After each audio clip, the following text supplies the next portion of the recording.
Assalamualaikum warahmatullahi wabarakatuh. Perkenalkan, nama saya Feby Srigayatri dari kelas Pendidikan Fisika SCP.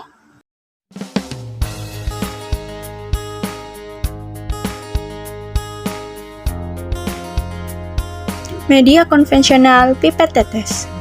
Pipet adalah salah satu alat yang cukup penting fungsinya di sebuah laboratorium meskipun bentuknya kecil. Salah satu pipet yang paling sering digunakan adalah pipet tetes. Karakteristik pipet tetes. Pipet tetes terbuat dari kaca atau plastik dengan ujung meruncing dan pada bagian pangkalnya terdapat karet. Pada bagian badannya berbentuk silindris dengan ujung bawah meruncing dan memiliki lubang kecil, sedangkan bagian atas berupa ujung silinder yang terbuka.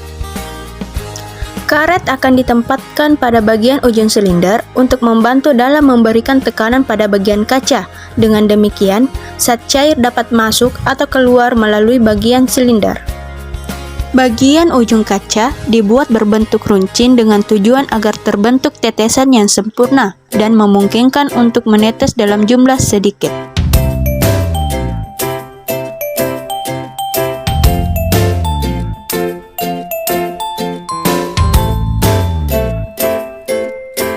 Fungsi utama dari pipet tetes yaitu untuk memindahkan cairan dari wadah satu ke wadah yang lainnya.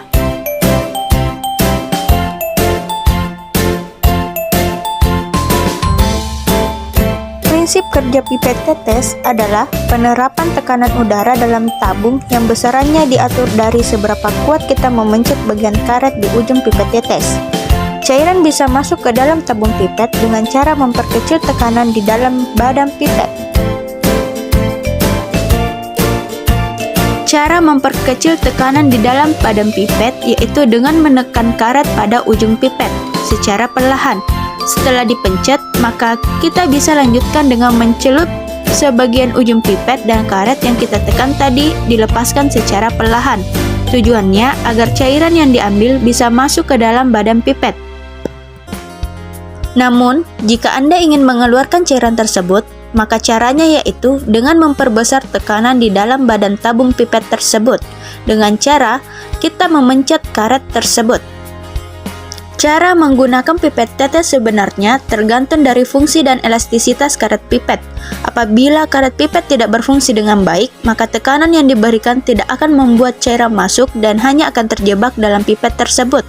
Setelah memastikan jenis zat cair yang akan diambil, kebersihan pipet tetes dan elastisitas karet, maka pipet tetes dapat digunakan sesuai fungsinya. Cara merawat pipet tetes. Perawatan pipet tetes yang baik bukan hanya untuk memudahkan kita saja, tetapi juga agar dapat awet dan tidak rusak untuk penggunaan selanjutnya. Berikut ini beberapa tips menjaga pipet tetes tersebut. Pertama, periksa kembali pipet tetes setelah digunakan dan cek kembali apakah ada larutan yang tersisa di dalamnya.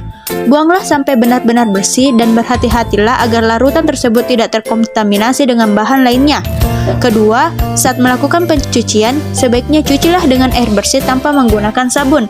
Pastikan pula tidak tersentuh dengan berbagai bahan lain di pipet sebelumnya. Dengan demikian, akan lebih mudah digunakan dan steril untuk larutan selanjutnya. Ketiga, jika larutan tersebut cukup berbahaya, maka sebaiknya bisa dicuci menggunakan air sabun, namun pastikan agar tangan tidak terkena secara langsung. Lalu, untuk proses pengeringannya bisa dilakukan menggunakan tisu maupun lap khusus, dan simpanlah pada suhu yang sejuk. Simpanlah pada keadaan terbalik, tujuannya agar air bisa turun dan mempercepat proses pengeringan. Mungkin itu saja yang dapat saya sampaikan pada video kali ini. Lebih dan kurangnya mohon dimaafkan. Wabillahi taufiq wal hidayah. Wassalamualaikum warahmatullahi wabarakatuh. Sampai jumpa.